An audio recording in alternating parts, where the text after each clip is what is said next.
Bonsoir à tous et bienvenue dans le Flash Info. Les produits cosmétiques éclaircissants contenant plus de 2% d'hydroquinone sont désormais interdits sur le marché ivoirien. Décision annoncée ce mercredi à l'issue du Conseil des ministres tenu au palais présidentiel. Mesure qui vise à protéger bien sûr la santé des populations, surtout préserver la peau des citoyens. En bref, la reprise à l'hémicycle, la première session ordinaire de l'Assemblée nationale de l'année a été ouverte aujourd'hui lors d'une cérémonie en présence de la majorité des députés ivoiriens, en présence également du chef du Parlement camerounais à la tête d'une forte délégation. À 5 mois de la présidentielle ivoirienne, le chronogramme pour les préparatifs du scrutin est connu. Il a été rendu public hier par le président de la Commission électorale indépendante CEI, Youssouf Bakayoko. Entre autres principales étapes, la réception des candidatures par la Commission du 20 juillet au 24 août 2015, la publication des candidatures retenues par le Conseil constitutionnel le 10 septembre 2015 et la campagne électorale du 10 au 23 octobre 2015. En économie, la deuxième édition du Forum économique Africa-Belgium Business Week. La rencontre se tient en Belgique, rencontre à laquelle prend part le Premier ministre ivoirien à la tête d'une forte délégation. La Côte d'Ivoire est l'invité d'honneur de ce forum qui rassemble plusieurs pays africains. C'est une excellente opportunité pour le renforcement des relations entre la Belgique et la Côte d'Ivoire, mais aussi entre les pays africains. Reportage. Hommes d'affaires et responsables politiques africains, belges et canadiens réunis à Genval dans le cadre de l'Africa Belgian Business Week s'accordent sur un fait: le continent africain offre beaucoup d'opportunités d'investissement qu'il faut saisir. Mesdames, Messieurs, osons l'Afrique, osons l'Europe, osons entreprendre, osons essayer, osons construire des ponts plutôt que des murs, osons relever ce défi économique entre les deux continents, osons ce défi pour l'Afrique, afin que plus jamais nous n'ayons à déplorer des morts en nos mers. La présence de la Côte d'Ivoire, pays à fort potentiel et à l'honneur de l'édition 2015 de l'ABBW, le représentant du Premier ministre belge la salue. Le président Alassane Ouattara a une vision économique dynamique et pose des jalons d'une croissance robuste pour son pays, auquel il a invité à davantage s'intéresser. Notre pays s'attelle en particulier à améliorer le climat des affaires, ce qui aura très certainement des réponses positives sur les investissements étrangers.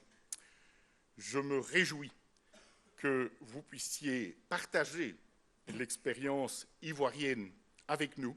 L'expérience de la Côte d'Ivoire, le Premier ministre Nana Caban-Dakan l'a effectivement partagée.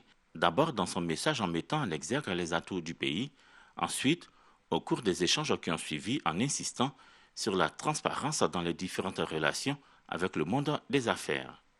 Nous sommes un pays de libéralisme économique. Nous faisons par appel d'offres pour que les choses soient transparentes. Donc vous devrez pouvoir participer à cela. Nous faisons des appels d'offres ouverts en liaison en général avec la Banque mondiale, la SFI, MIGA.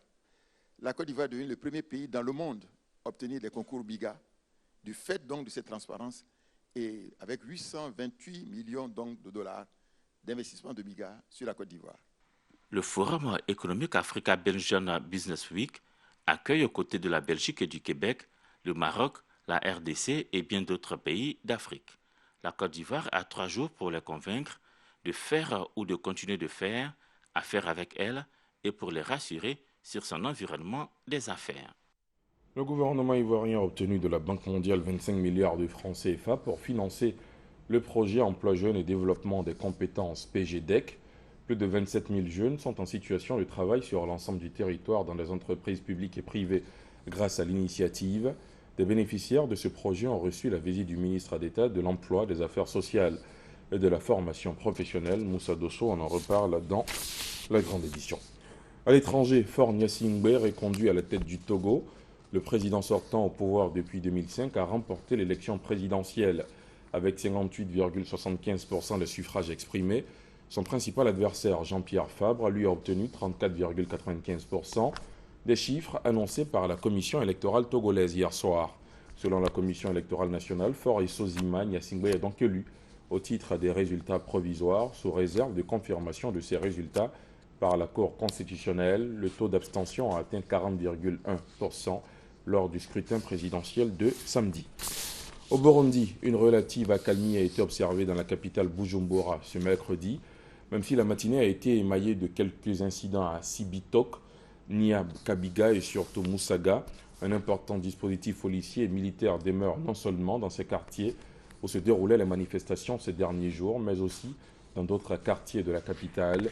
La vie dans le centre-ville commence à reprendre son cours alors que le Sénat vient d'annoncer avoir saisi la Cour constitutionnelle au sujet de la légalité d'un nouveau mandat du président Pierre Nkurunziza, cible de la contestation de ces derniers jours. En Indonésie, 8 personnes ont été exécutées pour trafic de drogue. Parmi les 9 condamnés à mort, une Philippine a finalement obtenu un sursis à la dernière minute. Venue en tant que femme de ménage en Indonésie, son recruteur s'est rendu hier aux autorités philippines qui l'accusent de trafic d'êtres humains. Assure également dans le 20h, Eco Plus, la tribune économie de la rédaction. Ce soir, enfin, un état des lieux relatif au paiement des factures de l'État aux fournisseurs. Fin de ce Flash Info, merci de l'avoir suivi. L'information revient à 20h.